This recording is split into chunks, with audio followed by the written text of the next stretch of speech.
चलिए जी कि तेरी ऐसे ही मौज बनी रहेगी। गरीबदास जी कहते तू जाने तेरी ऐसे निभाएगी हरदम लेखा वरना रे।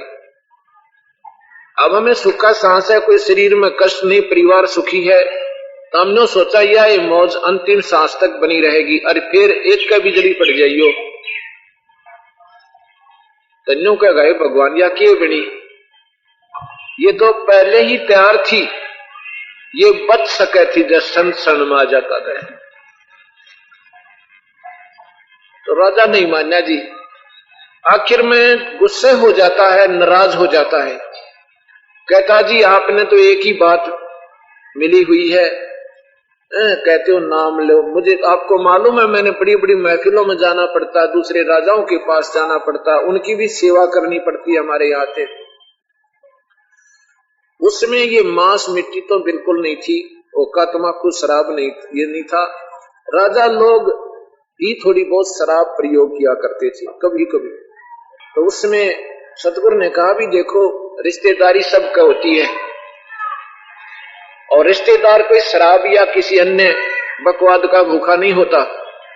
अगर उन्हीं बकवादों का भूखा है तो रिश्तेदार नहीं है, वो केवल उन बकवादों के लिए ही आता है। रिश्तेदार होगा तो तेरे प्यार में वो भी आएगा। और केवल तू सोचा शराब प्या कर तू राजा को अपना मित्र बनाए रखेगा, वो कभी नहीं बनेगा।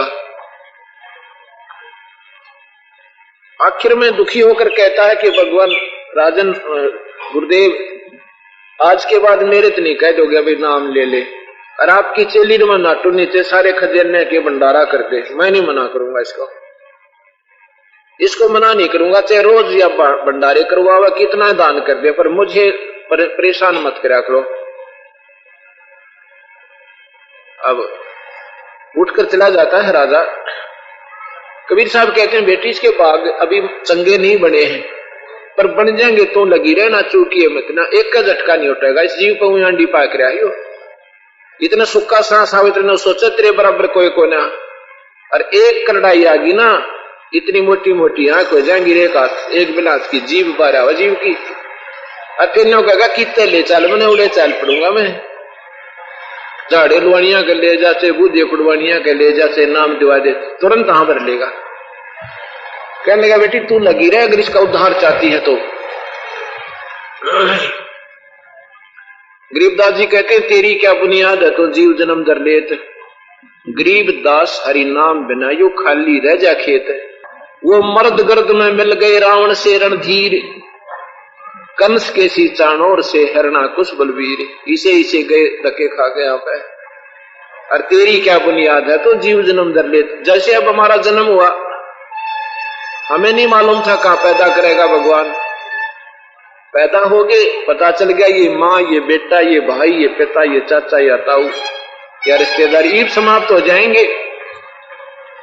फिर हमारे से भगवान सलाह ना ले वतन गधा बनाऊ गधी, उसने पहले ही निश्चित कर रखा तू के बनेगा इन कर्मा के आधार पर। जब यहां से जाऊंगा जाएंगे पहली कैलकुलेशन तैयार पाओगी, इतनी समय नहीं यहाँ पर लाख जीवों का नवेड़ा एक दिन करना भगवान ने फैसला करना होता है। यहाँ वहां ऑटोमेटिक आपके कर्म जमा होते हैं, उनके आधार पर आपको तुरंत वहां जाते ही लिस्ट मिल जाएगी, चल गधा बन कुत्ता बन नरक में ठोक दो इसको। या तो आड़े चौधर से 2 दिन किया, इतना मनुष्य शरीर के अंदर जीव है, यहीं पर इसकी अपनी सूझबूझ काम कर रही है। तो रानी कहती है जी देख लो आपकी रजा, जैसे आप कहो मैं वैसे ही करूंगी, बेटी तू लगी रहे। अब क्या होता है वो 80 वर्ष की हो जाती है, जब 40 वर्ष की आयु में उसको सर्प काटना था, खत्म हो जाना था। 40 वर्ष और कबीर भगवान ने अपनी तरफ से दे दिए उसको। सतगुरु जो चाह वैसो कर ही, 14 कोट दूत जम दर ही, ऊत भूत जम त्रास निवारे, चित्रगुप्त के कागज पाड़े।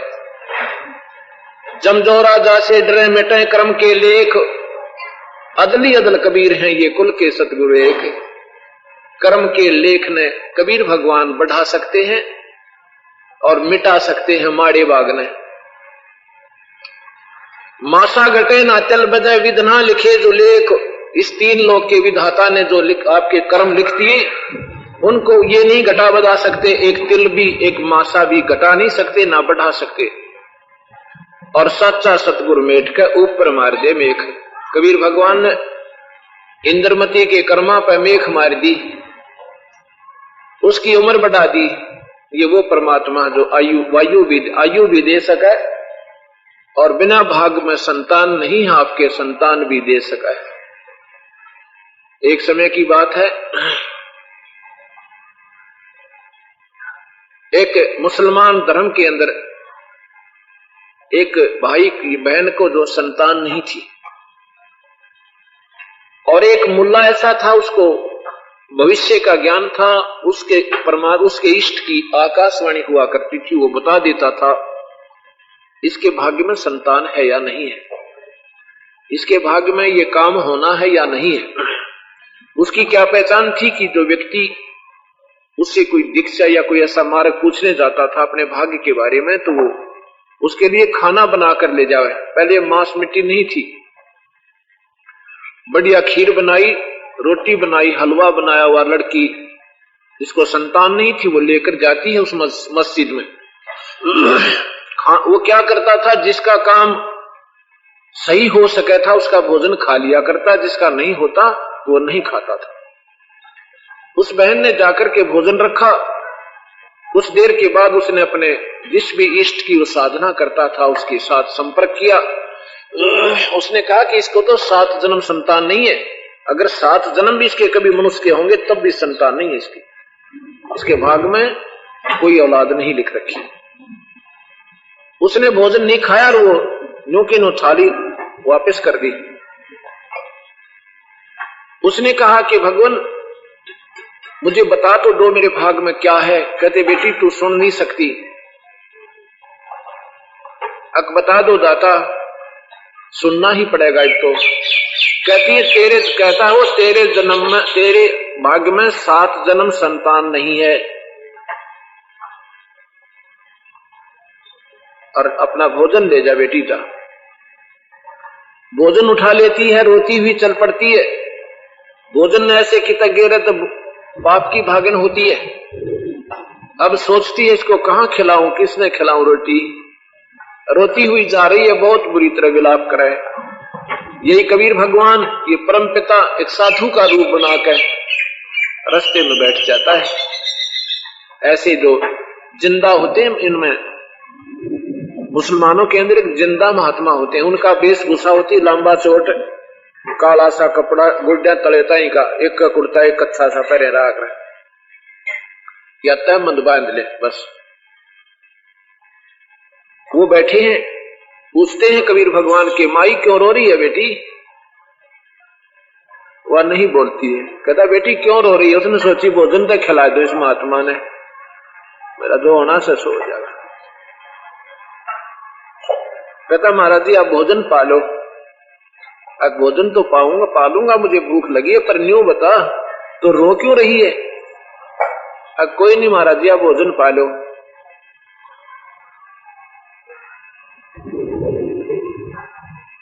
भोजन खा रहे हैं फिर भी कहते हैं बेटी न्यू क्या करें, अपने दुख में किसी तरह बता देता हल्का हो जाया करें, बताते थे। कहती महाराज जी रोटी खा लो ना, आप भी रोओगे मेरे दुख न सुनकर, मैं बहुत माड़े भागा की औरत सो। फिर भी क्या हो गया बताता शरीर।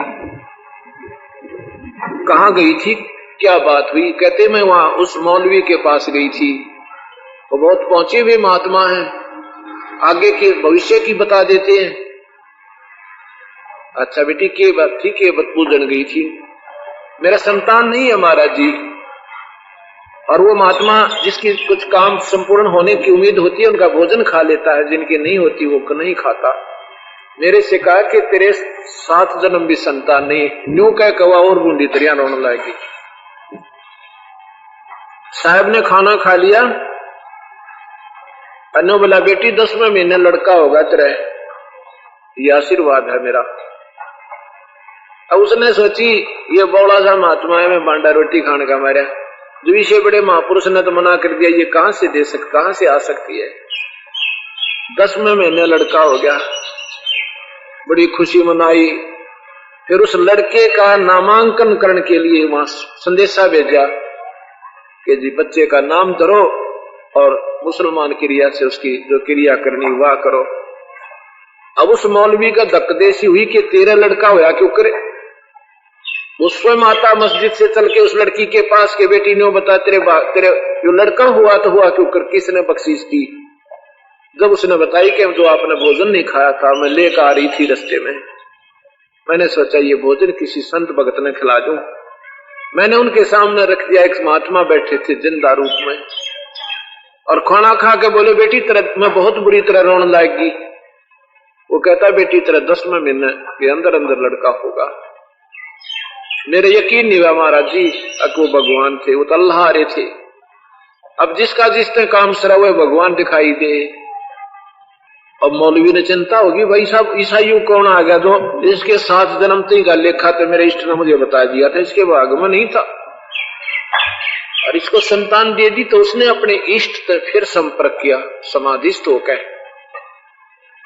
उसने पूछा कि ऐसे ऐसे आज तो मैं झूठा पड़ गया और मेरी महिमा कम होती जा रही है, ये क्या हुआ भगवान, मेरे में कोई कमी आ गई? ना तेरे में कमी, इष्ट बोला उसका, ना मेरे में कमी, पर ये जो शक्ति कोई और सब आई जो बिना भाग भी दे सके, उसकी महिमा कोई नहीं जान सकता, वो परम पिता और से।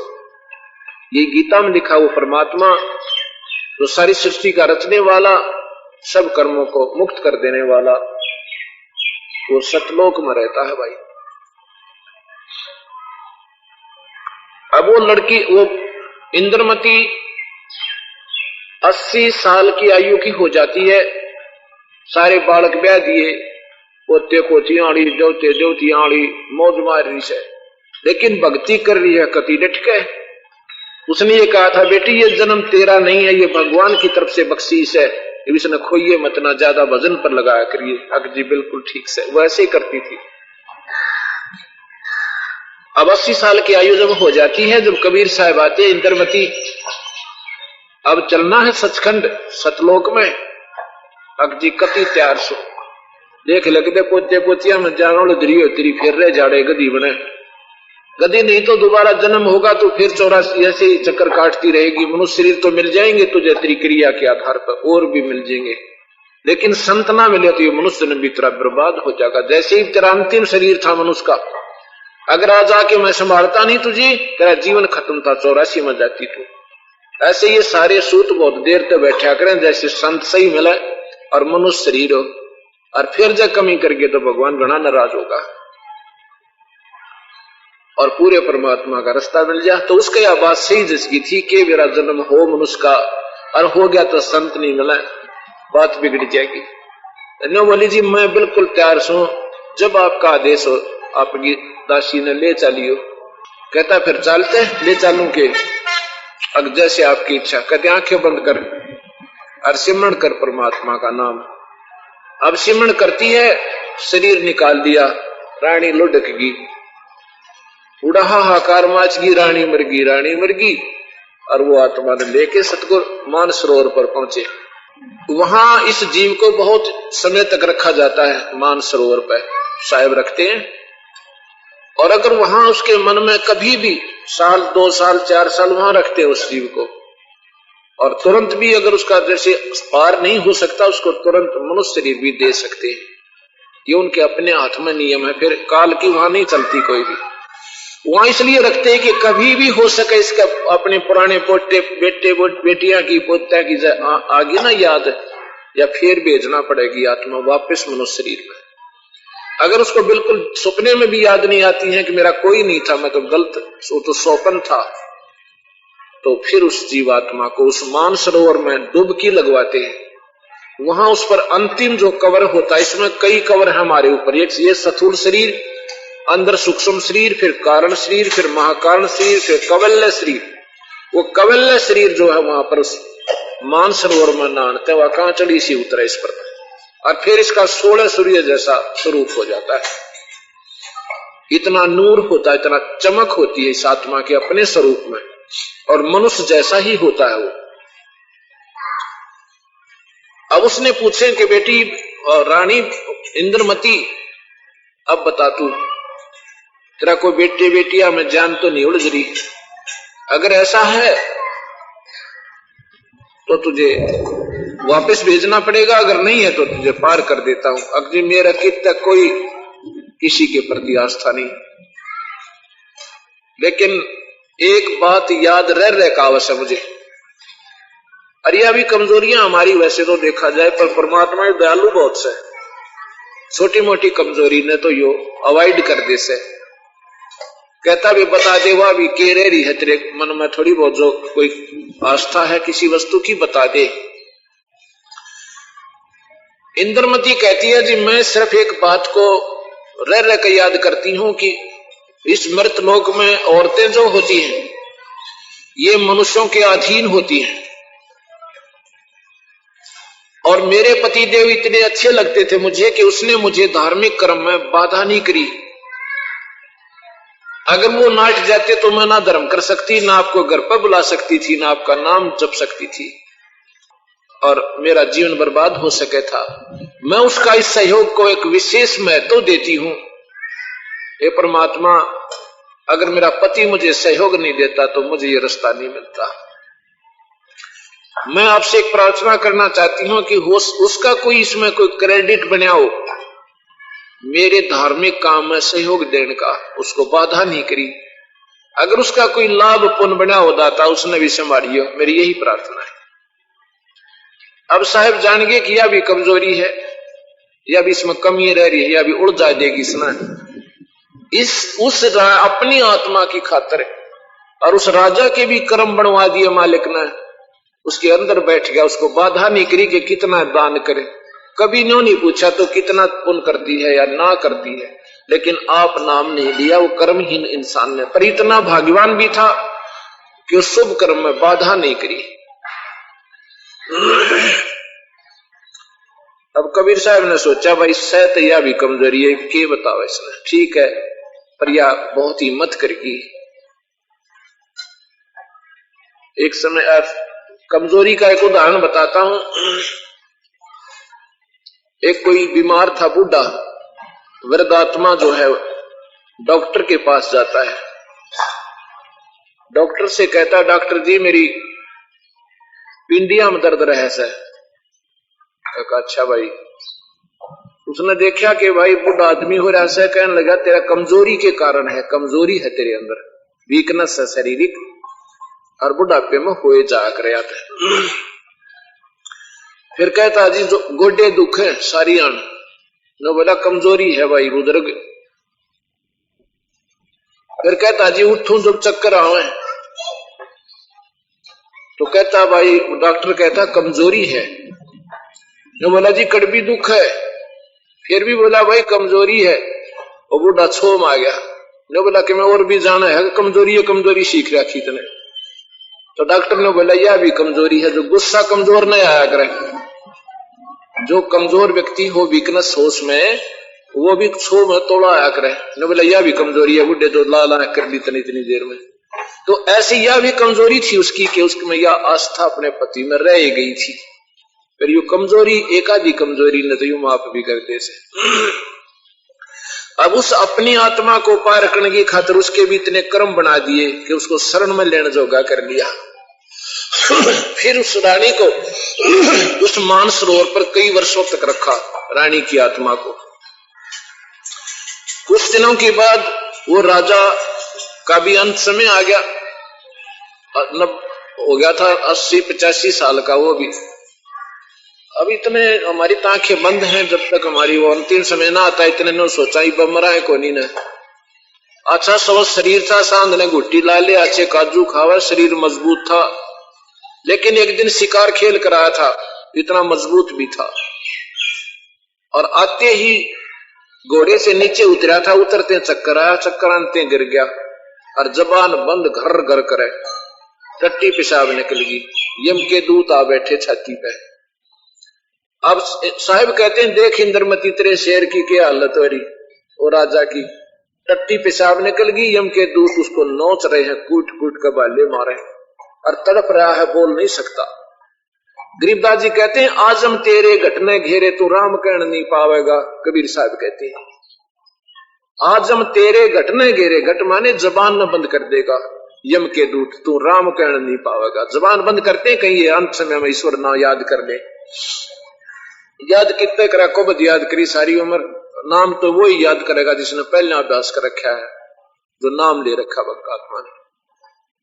उसमें तो उसका क्या याद आया करें, फलाना छोरा रह गया, वो राजकाज रह गया, जैसा भी जिसकी व्यवस्था है। एक समय बताओ, एक बुढ़ा मरे था, एक वृद्ध मर रहा था और उसके पुत्रा ने नो ज्ञान था कि तुम्हारे पिताजी के पास बहुत धन है, पर यो बता नहीं रहा। और दिखा था तगड़ा सा कि वह नहीं मरे, फिर पूछ लेंगे को राजी बोल के। बूढ़े का अंश में आ गया, जुबान बंद होगी। वो पुत्रा ने पिता की मरण की तो कोई चिंता नहीं, ठीक है बूढ़ा ले मर जा, शरीर छोड़ जाते हैं।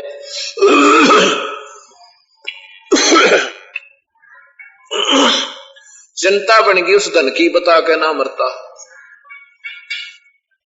उन्होंने सुन रखा था कि ऐसे ही पड़ोसी गांव में एक ऐसा वैद्य है, ऐसा डॉक्टर है कि एक इंजेक्शन लगाता है, सांस तो बढ़ा नहीं सकता पर जबान उठ जाती है, वो बोलकर बता देता है।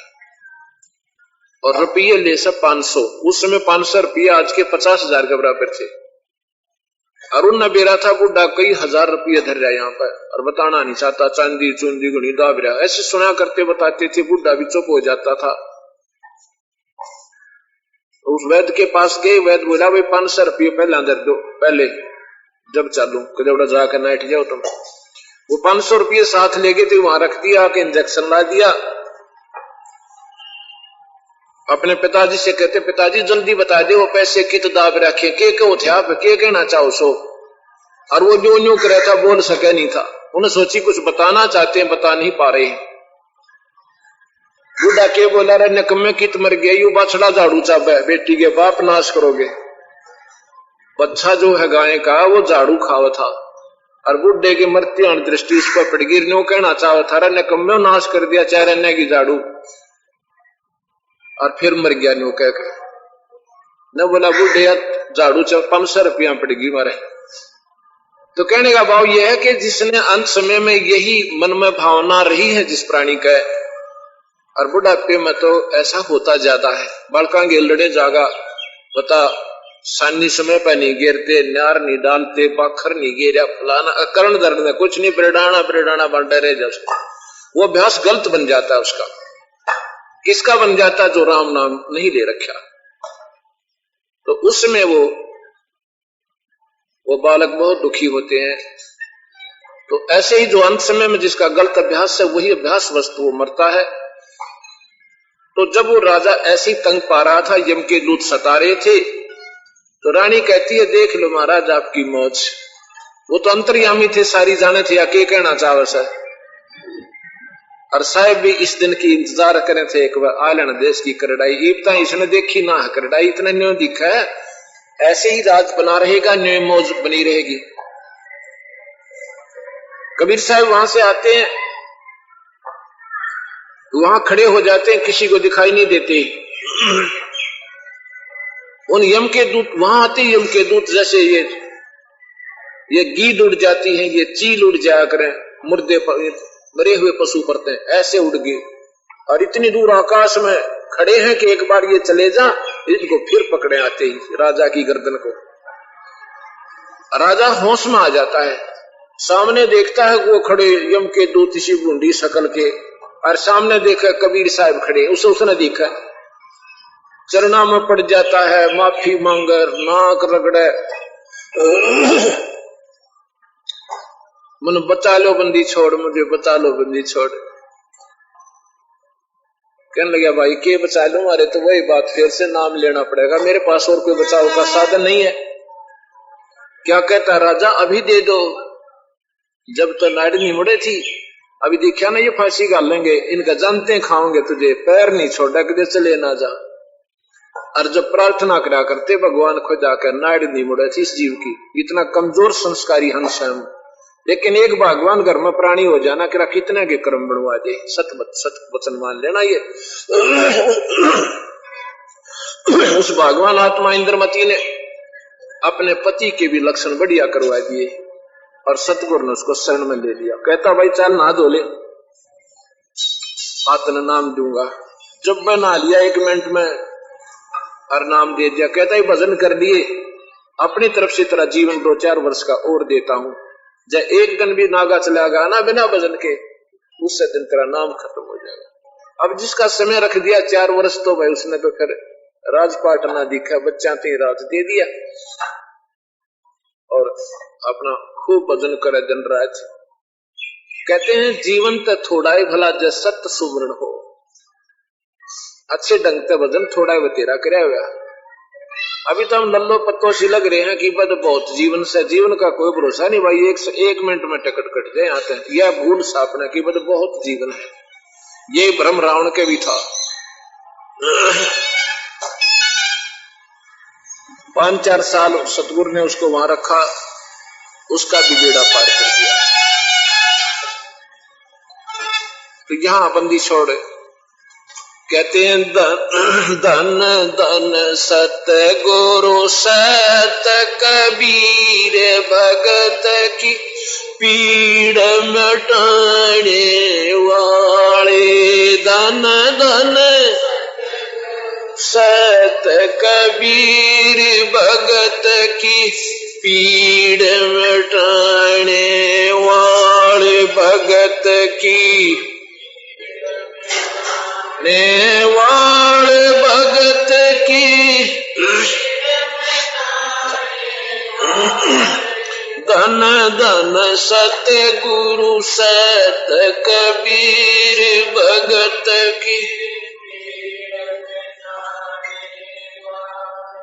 रहे नल नील यतन करे आर, सतगुरु से करी पुकार। रहे नल नील जतन करे, तब सतगुरु से करी पुकार।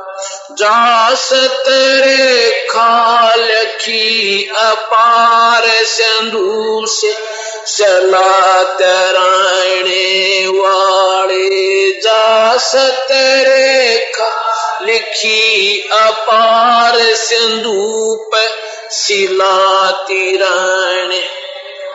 ले धन धन सत गुरु सत कबीर भगत वाले, भगत की पीड़ मिटाने वाले।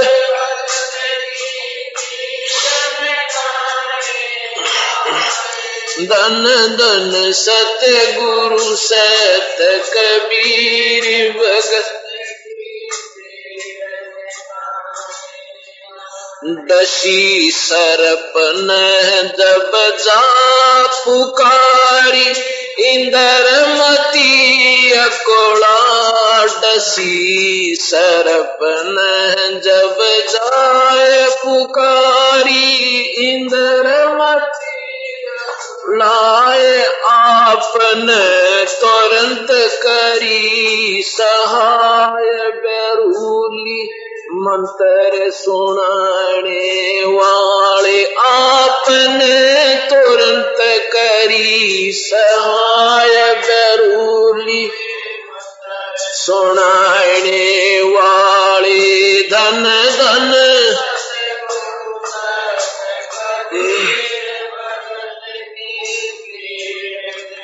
आने वाले, भगत की पीड़ मिटाने वाले। भगत की धन धन सत गुरु सत कबीर भगत की पीड़ मिटाने। दामोदर सेठ के हों थे काज, अर्ज करी डूबता देख जाज। दामोदर सेठ हों थे अकाज, अर्ज करी डूबता देख जहाज। लाज मेरी रखियो गरीब नवा, सिंधु से पार लंघाने वाले। लाज मेरी रखियो गरीब नवाज, लंघाने वाले धन धन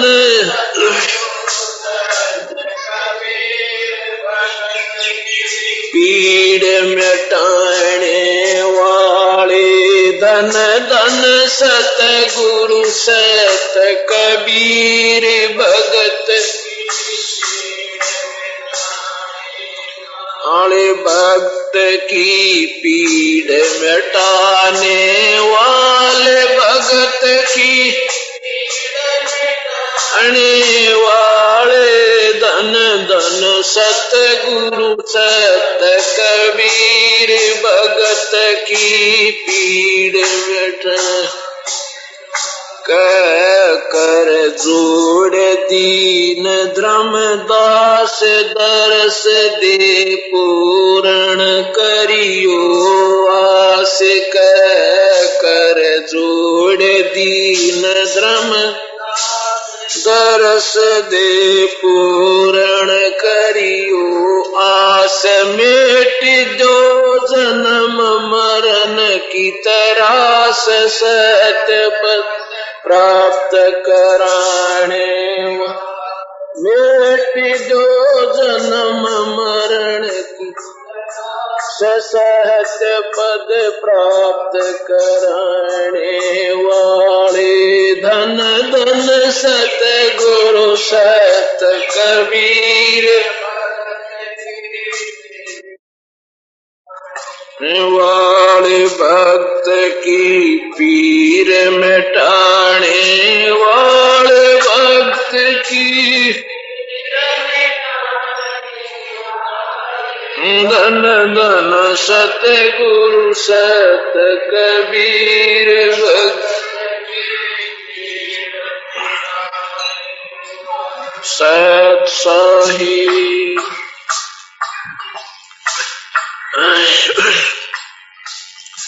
दसी सरपन जब आ पुकारी इंद्रमती अकुला विलाप कर करोई थी भगवान अपने गुरुदेव ने याद करके। गुरु और भगवान एक ही होता है अगर गुरु है तो। बाकी नकली गुरु बतेरे संत बहुत हैं, संत और परमात्मा में अंतर नहीं होता। ये आपने विचार करना होगा, बहुत गहराई में जाना होगा इस मार्ग पे, क्योंकि गरीबदास जी कहते हैं देही को सतगुरु कहेंगे। ये सब धुंधर ज्ञान, इस शरीर ने अगर कोई सतगुरु माना है, भगवान माना है, तो ये उनका अधूरा ज्ञान है। और जो इसके अंदर इस कवर में जो वस्तु है, चार दाग आवे नहीं उसको सतगुरु जाने। इसमें एक 9 तत्व का शरीर है, ये 5 तत्व का शरीर है हमारा ऊपर, इसके अंदर एक 9 तत्व का शरीर है जिसको सूक्ष्म शरीर कहते हैं।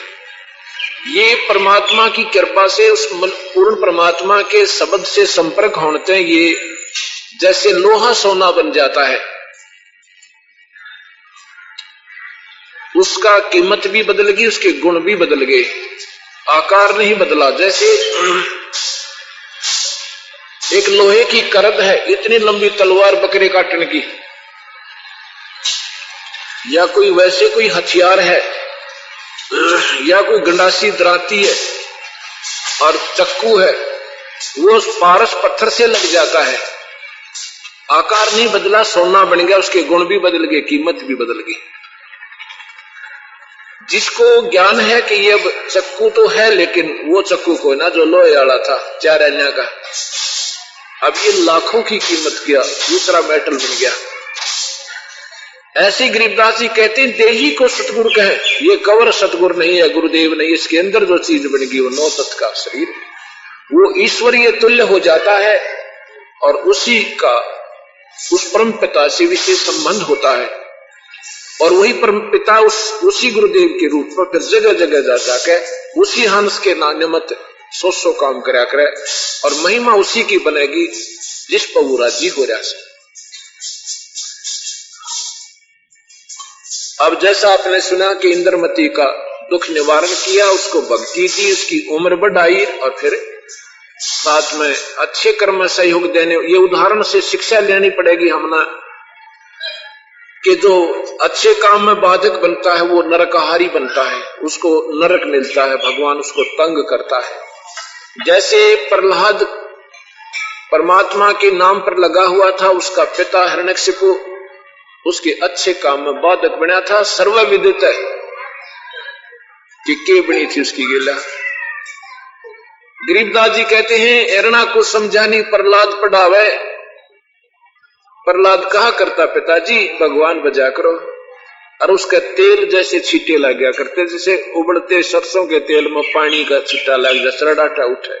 लोग तो नहीं कह देगा भगवान बजा कर, तो खत्म कर दूंगा। अपने बेटे ने मारने खातिर तैयार हो गया। नहीं माना क्योंकि उस समय उसके पास थोड़ी सी सिद्धि थी, शरीर में जान थी, और वही घर में पैसे की गुंजाइश थी। कौन भगवान ने माना जब ताप पांडी पाक जाए। इसको माया का नशा होता है, और नशे के आदमी ने टोक के देख लिए राजा तक कम बात नहीं करता। वो किसी ने थापता है कोई ना, नशा जब हो उतर जा, जब देखा उसकी हालत। एक ये आम हंसी मजाक के चुटकुले सुना करने बोले, शराबी थे 2-3 जने, शराब पी कर जा रहे थे, राजा के द्वार के आगे से निकल रहे थे, वहां हाथी बंध रहे थे। उन हाथियों के पास जाकर डंडे लाउन गए, और वहां पर उनके नौकर बैठे थे। मंदा कर दे, थोड़ा मंदा कर। राजा के नौकर बैठे थे। वो बोले भाई तुम जाओ अपने घर में अपना काम करो। नो बोला इन काटड़े का केल मोल से बता दे। हाथियों को काटड़े कह रहे नशे में जोटे। वो बोले भाई क्या करे, राजा से बात करी। मंत्री बोला न पकड़ कर अंदर घेर दो कैद में। वो चारों पकड़ कर कैद में घेर दिए, और सुबह बुलाई भी लाओ न चारों हाथियां 2 रखड़े कर दिए। बोल बहन काटड़ा का के देगा। अब वो डर रहे, उन्हें किसी काटड़े दिखे जो अपनी जान बचानी मुश्किल हो रही, हाथ जोड़े पैर पकड़े, हमारे गलती होगी, बेरा कोई नहीं था जी।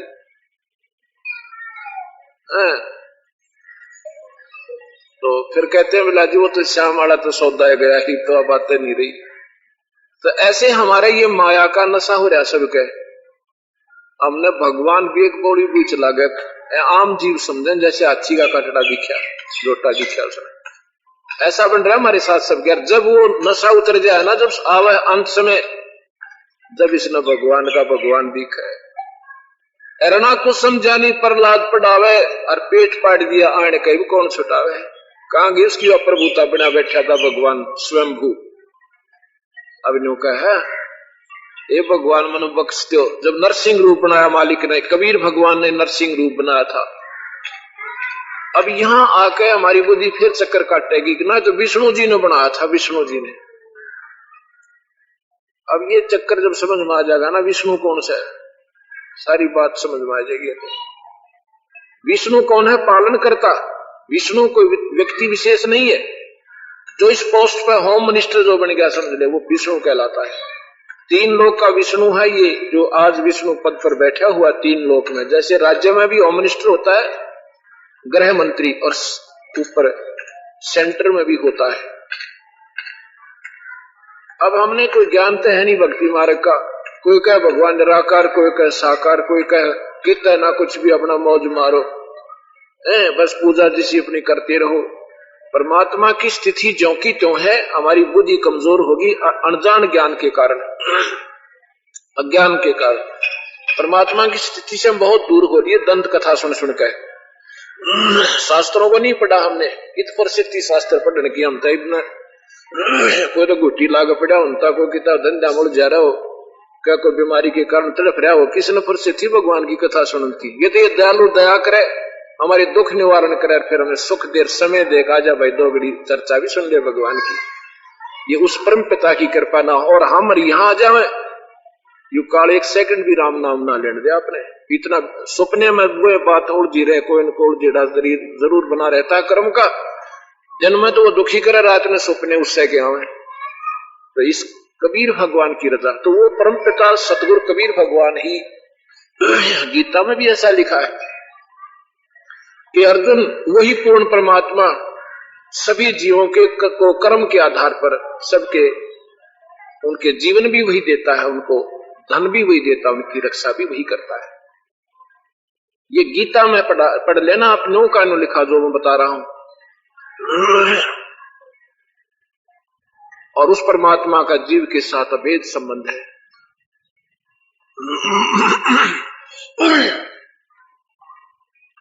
गरीबदास जी कहते हैं, पहुंचूंगा छिन एक में जन अपने के काज, अरणा कुछ जो मार दू नरसिंह दरनु साज। अरणा कुछ उदर विदारिया मैं ही मारा कंस, और जो मेरे भक्त ने आन दुखावे उसका खोजो वंश। ये कबीर साहब कहते हैं, गरीबदास जी कहते हैं, मेरे भगवान न्यू कैसे कि हमने ही ये कंस मारा, मैंने ही अरणा को मारा, और रावण मारा खेत। उस रावण को भी रण के क्षेत्र में कबीर साहब ने मारा था कि पूर्ण परमात्मा ने। न राम के तो छक्के छुट दिए थे, 12 साल हो गए थे लड़ते ने, पसीने आ गए थे राम का। अन्यों भी ना बेरा था, यू मरेगा कितने, विभीषण से पूछा इन्हों का कितने मरेगा, नाभि में 6 महीने तक नाभि में तीर लगाते हो गए थे, लगन नहीं देता, बराबर का योद्धा था वो। जब ये हार लेते हैं, जब परम पिता को याद करते हैं, मालिक दया करिए। जब वो परम पिता आए थे और राम को अदृश्य कर दिया और स्वयं उसकी सुंडी में ठोका था, और जब वो रावण मरा था ना, ये राम मर बस का था मरना, इसको पुल भी ना बन जाता, कबीर साहब ना के बंधवा था। अब हम उस परम पिता से संबंधित रहे को नहीं। गरीबदास जी कहते हैं, जगत का पेख ना पेखा, धनी का नाम ना लेखा। जगत के यानी एक दूसरे का सारा सहयोग मान के हम कहते हैं उसने न्यू कर दिया, और जो करनिया है उसका जिक्र भी कोई ना।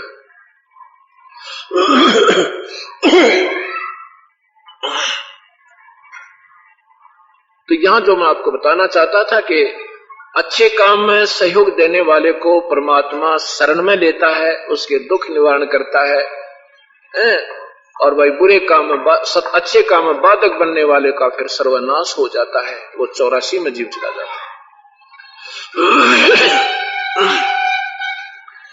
2 प्रकार के प्राणी हैं, 3 प्रकार के, एक तो भक्त, एक नास्तिक और एक साकेट।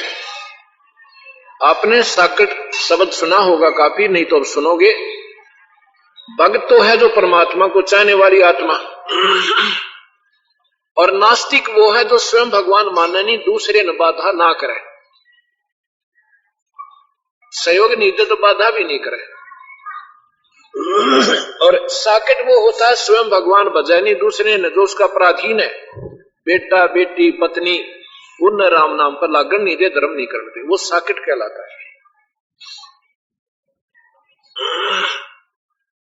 तो यहां पर नास्तिक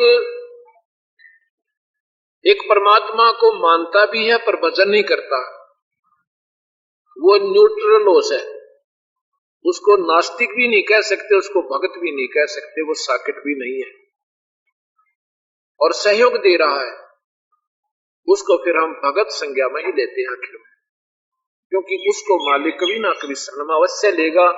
कोई भी कारण बनाओ अपने बच्चे खातिर, कोई झटका दे, कोई राजी करके, कोई इसकी मनोकामना पूर्ण करके लेगा शरण में जरूर उस भक्त आत्मा को जो बाधक नहीं बना हुआ और सहयोग दे रहा, नाम नहीं ले रहा, वो लेगा जरूर से, किसी टाइम भी एक झटके में ले लेगा मालिक अपने शरण में। एक बार शरण में आया फिर तो 100 गुण गाया करेगा इन बातें, क्योंकि वो काल बुद्धि भ्रष्ट करके रखा इस जीव की, फिर काल दूर हो जाता है। ये भगवान के बारे में बहुत सोचता है प्राणी, जिसके सिर से जो वजन हट जाता है, दबाव हट जाता है, इस ब्रह्मा विष्णु महेश का। गीता जी के 7वें अध्याय में लिखा है 15, 16, 17 में कि ये मेरी त्रिगुणमयी माया बहुत दुस्तर है। त्रिगुणमयी माया माने जाल, त्रिगुण माने ब्रह्मा विष्णु महेश के द्वारा फैलाया हुआ जाल, ये बहुत कठिन है। और जिनका इनके द्वारा ज्ञान हर लिया, यानी इनको इन्हीं जन्म मरण 84 लाख दुनियों में और ये राजपाट में जिनकी बुद्धि डाट रखी है ब्रह्मा विष्णु महेश ने, कहते जिन्होंने जिनका इनके द्वारा ज्ञान हर लिया वो पापी प्राणी, वो दुष्ट आत्मा मुझे नहीं बचते, भगवान कहता है। ये गीता के 7वें अध्याय का 15, 16, 17 श्लोक पढ़ के देखिए।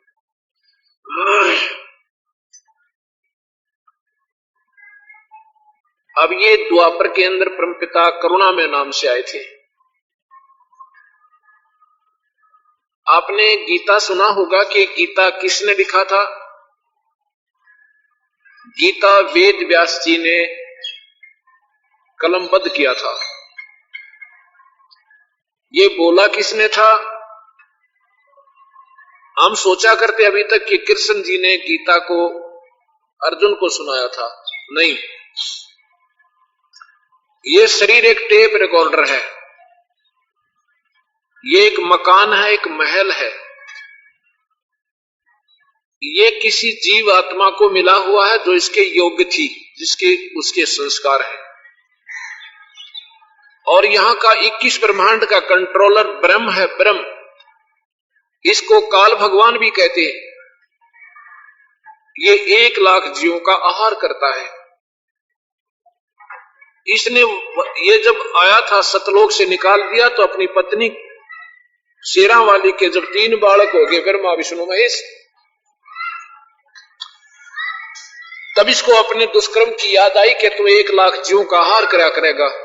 अगर यही स्वर्ग में करेगा तो तेरे को राक्षस कहा करेंगे, तेरी भक्ति छोड़ देंगे।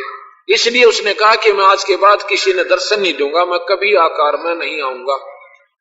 इस ब्रह्म ने कहा काल ने। गीता जी के 7वें अध्याय का 25वां श्लोक आपने सुनाऊं, जो प्रमाण देता है कि काल का प्रण है, अटल नियम है कि वो कभी आकार में नहीं आता। अब कबीर साहब की बात तो शायद समझ में कम आवे, पर गीता ने कोई नकारा नहीं कर सकता। गीता जी के 7वें अध्याय का 24वां श्लोक है। 24वां 7वें अध्याय का 24वां श्लोक भगवान ब्रह्म कह रहा है। ब्रह्म, ब्रह्म कहो, काल कहो, ज्योत निरंजन कहो, इसको क्षर भगवान कहो, क्षर पुरुष। क्षर माने नाशवान।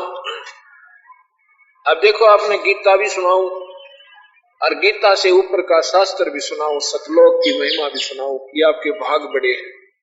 और गीता को ऐसे ढंग से सुनाऊं कि आज तक समाज में किसी ने इसको ऐसे ढंग से प्रवेश नहीं किया। क्योंकि जिसके ऊपर परम पिता की कृपा होती है तभी ये शास्त्र सुलझा करते वो मालिक स्वयं आकर उस शरीर के अंदर। तो मैं आपको ये बताना चाहता हूं कि कृष्ण जिया ने गीता जी नहीं बोली, उसके अंदर वो काल भगवान, ब्रह्म भगवान जैसे भूत बढ़ जाया करे दूसरी आत्मा के शरीर में, और वो अपनी बोली बोलता है। ओरिजिनल आत्मा जो उसके अंदर जीव होता है उसको मालूम भी नहीं होता तू क्या बोल रहा था। और जब होश में आती है उसको बताते हैं तू ये कह रही थी, तू ऐसे कह था, मैं थारा दादा हूं, पड़दाता हूं, मेरी वहां पर नो बना दो। और उसको याद भी नहीं मैंने क्या बोला था। तो ऐसे वो ब्रह्म काल कृष्ण जी में प्रवेश कर जाता है और फिर ये गीता का ज्ञान बोल रहा है। 7वें अध्याय का 24वां श्लोक सुनाता हूं, सुनो, जानते हैं। हाँ, पानी भी पीते रहो। लोग आकर नाम उठत नाम बैठत नाम सोत जागबे, नाम खाते नाम पीते नाम से तिलागबे। गिलास हाथ में, मुंह में जल, हर कान मेरे का आनंद आएंगे। अभ्यास बन जाएगा भगवान का ऐसा टूट, आपका हरदम समा जाएगा। काम करते करते भी ये गूंज गुंजा करेगी थारे काना में। के कह रखा भगवान, क्या कहते हैं? अध्याय नंबर 7 के, गीता जी के अध्याय नंबर 7 के श्लोक नंबर 24 में भगवान ब्रह्म कह रहा है। ब्रह्म कि मूर्ख मेरे अति गंदे अटल स्वभाव काल रूप को नहीं जानते, मुझ निराकार अव्यक्त को आकार अवतार प्राप्त हुआ मानते हैं। अर्थात मैं कभी भी आकार में नहीं आता, मैं कृष्ण रूप में नहीं आता। ये अब ये सोचने की बात है कि कृष्ण जी कह रहा है कि मैं कभी आकार में नहीं आता, ये तो सच्ची नहीं बात। आप तो बुद्धिजीवी समझदार आदमी हो, मैं कहूं मैं आकार में नहीं आता, सामने बोलने लग गया तो मैं नहीं बोल रहा हूंगा उसमें। अगर ये कहूंगा मैं आकार में नहीं आता, आकार में खड़ा हूं सामने, आपका शरीर है मेरा। ऐसी कृष्ण जी कहे कि मैं कभी आकार में नहीं आता, तो ये दशा नहीं।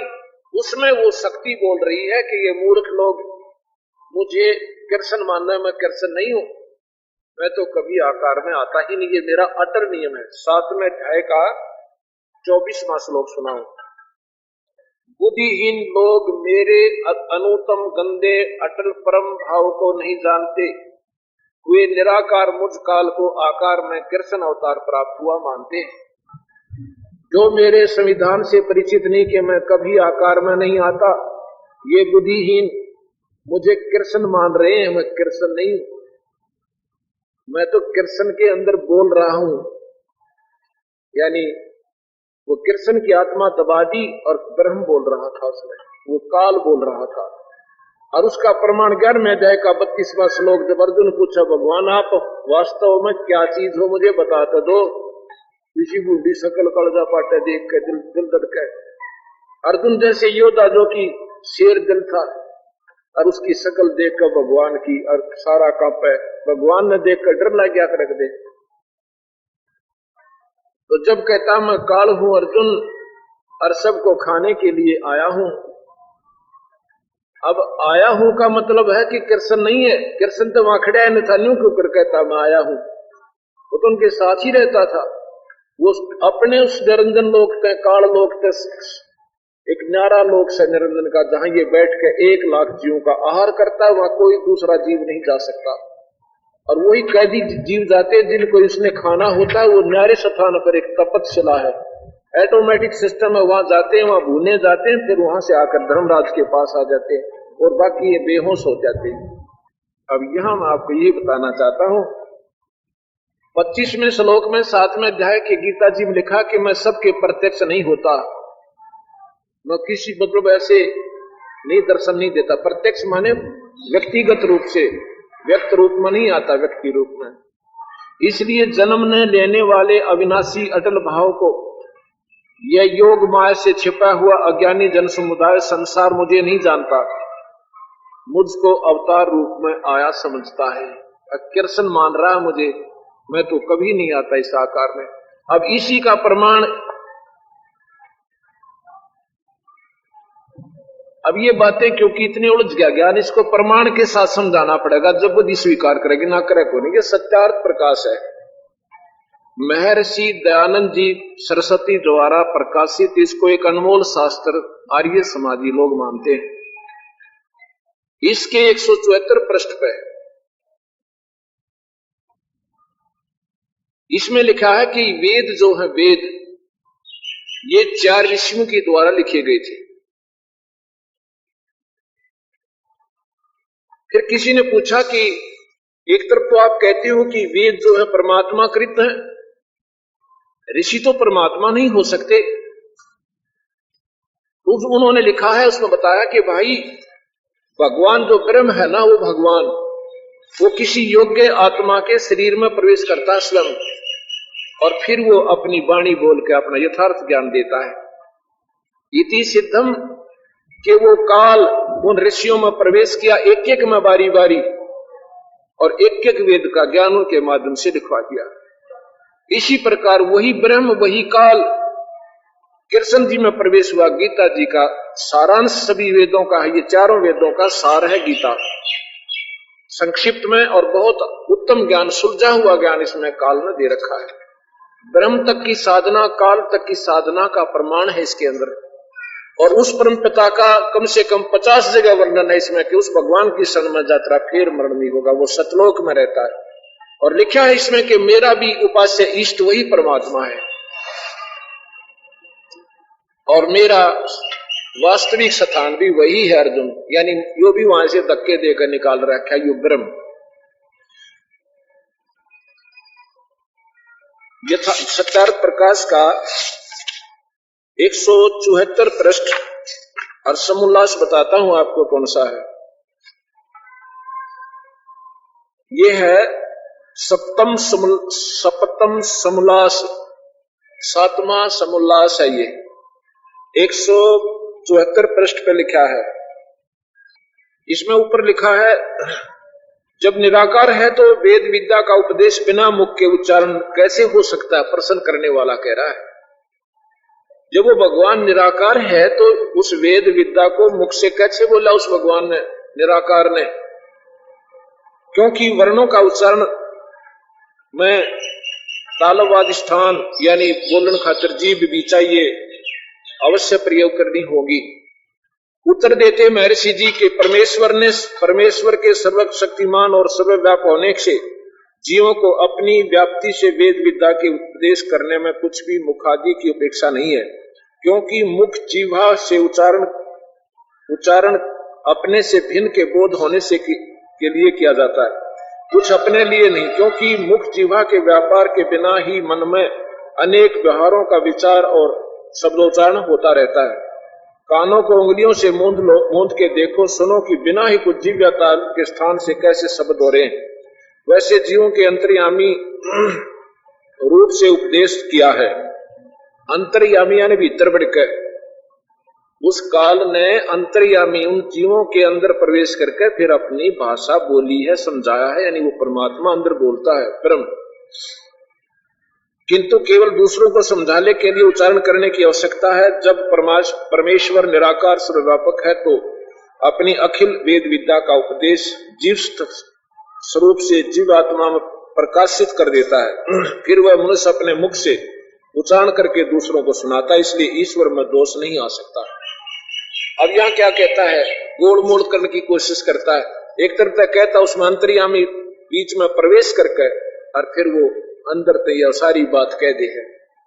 अच्छा, फिर कहता है कि किन किन आत्मा में कब कब वेदों का प्रकाश किया, ये प्रश्न करता कहता है कि किन किन आत्माओं में भगवान प्रवेश हुए और कैसे उन्हें उनके अंदर बढ़कर वो क्यों कर प्रकाश किया, क्यों कर बोले। अब वही आत्मा थी, पहले कुछ नहीं दे रहा था, फिर वो काल भीतर आया, प्रवेश हुआ तो वेद लिखती है, उनमें वो काल बोला, वो उस ऋषि ने निवेरा तने के लिखा था। ऐसे ही लिखा है कि अग्नि ऋग्वेद को, वायु यजुर्वेद को और सूर्य सतवेद को। प्रथम सृष्टि के आदि में परमात्मा ने अग्नि, वायु, आदित्य तथा अंगिरा इन ऋषियों की आत्मा में एक एक वेद का प्रकाश किया। 4 ऋषियों की आत्मा में एक एक वेद का प्रकाश किया, यानी वो स्वयं उसमें घुसा अंतर्यामी रूप का, और फिर उनके माध्यम से वो वेद लिखवा दिए। ऐसे ही गीता में पूछने की बात है कि हम यही बताना चाहते थे आपको कि वही काल, वही ब्रह्म कृष्ण की आत्मा में प्रवेश कर गया, अंतर्यामी रूप का, निराकार रूप में। गीता में कहता मैं कभी आकार में नहीं आता, और बोल रहा मैं वही काल हूं, मैं ब्रह्म हूं। अब इस ब्रह्म को अविनाशी कहा महर्षि दयानंद जी ने ब्रह्म को, और गीता को महर्षि दयानंद जी एक सत शास्त्र मानते हैं, वेदों का सार मानते हैं, और गुरुकुलों में गीता को पढ़ाया जाता है। अब यहां सोचना उन लोगों की बुद्धि कहां तक काम करे थे और महर्षि कब आगे। इधर तीसरे अध्याय का 14-15 श्लोक पढ़ कर देखना, उसमें लिखा है कि सभी प्राणियों की उत्पत्ति अन्न से होती है। अन्न खाते हैं तो इसमें शरीर में खून भी बनता है, मजा भी बनती है, बीरज भी बनता है, फिर हमारे बच्चे उत्पन्न होते हैं। सभी प्राणियों की उत्पत्ति अन्न से होती है। अन्न वर्षा से उत्पन्न होता है, वर्षा यज्ञ से होती है, और यज्ञ शुभ कर्मों से उत्पन्न होते हैं। यज्ञ धर्म, जैसे भी यहां यज्ञ चल रही है, 5 यज्ञ चल रही है यहाँ पर 130 जोत जग रही है भगवान की, 130, और 5 दिन चलेंगी। इसमें लगभग 4.5-5 पीपे यानी देसी घी की हवन हो जाएगा। ये हवन है।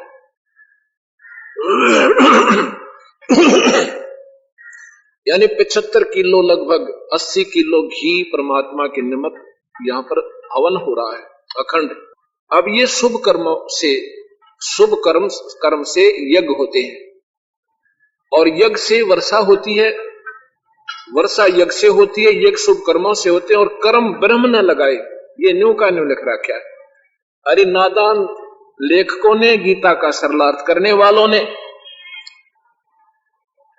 इन अनजान राइटरों ने, लेखकों ने क्या लिख दिया, ब्रह्म का अर्थ वेद कर दिया। अच्छा गजब हो। अब राजा का कोई बच्चा स्कूल में पढ़ा है, इम्तिहान में, उसके एग्जाम में शब्दार्थ आ जाता है, कोई कहे कि राजा का शब्दार्थ लिखो, राजा का कोई अर्थ संविधान लिख दे तो उसके 0 नंबर है। वेद तो भगवान का संविधान है और ब्रह्म स्वयं भगवान है। इस 21 ब्रह्मांड का ब्रह्म का अर्थ भगवान लिख सकते थे, निराकार शक्ति लिख सकते थे, वो ब्रह्म। लेकिन वेद अर्थ कर दिया कि शुभ कर्म जो है ब्रह्म से लगे ना, वेद से। वेद का अर्थ इसमें ब्रह्म लिखा हुआ है। संस्कृत में जो भगवान ने बोली शब्दार्थ सरलार्थकर्ता ने ब्रह्म का अर्थ वेद कर दिया, यानी 0 ज्ञान कर दिया। और क्या बनता है कि कर्म ब्रह्म न लाए काल ने, इस काल ने कर्म लगाए। क्यों लगाए? कि हमें आकार में पैदा कराया या अच्छे बुंडे कर्म करवाए और इन्हीं के आधार पर हमें फिर उल्टा नरक में स्वर्ग में सारे ठोक दिया, इससे बाहर नहीं जाने देता। और ब्रह्म की उत्पत्ति अविनाशी भगवान ते हुई, ऐसा ही लिख रखा है। इस ब्रह्म की जो वेदों में गीत गाए जाते हैं, जिस ब्रह्म के ये नासवान है, गीता जी के 15वें अध्याय का 16, 17 और 18 श्लोक पढ़ कर देखो। 3 भगवान बताए इसमें। एक क्षर माने नासवान, ये ब्रह्म है। अक्षर ये पार ब्रह्म है और परम अक्षर ब्रह्म नहीं, अक्षर जिसको कहते हैं वो पूर्ण ब्रह्म है। ईश्वर परमेश्वर। महर्षि दयानंद जी कहते हैं भगवान एक है, तो परमेश्वर शब्द प्रयोग नहीं करना चाहिए था उन्होंने। अब ये बात विचार करने की है। पहले तो सारे तकरीबन 99% अनपढ़ व्यक्ति थे, उनको कोई जैसे बहका दे उसी तरह वो सेटिस्फाई थे, यानी तसल्ली हो जाया करती, बोले आत्मा थी, विश्वास बहुत किया करते थे। अब इसी स्थिति में आगे की सब पढ़े लिखे हैं और शास्त्र हिंदी में अवेलेबल है और देख सकते हो। तो जो कहना मैं चाहता था, परमेश्वर का अर्थ होता है ईश जमा में ईश फिर वर, ईश्वर। ईश माने भगवान, मालिक, जगदीश जगत का मालिक, नरेश आदमियों का मालिक। ईश माने भगवान। ब्रह्म अगर एक ही भगवान था तो उसने ब्रह्म या ईश ही लिखना था, परमेश्वर शब्द नहीं। यजुर्वेद में सत्यार्थ प्रकाश में सैकड़ों बार परमेश्वर शब्द युक्त किया है और भगवान एक बतावे।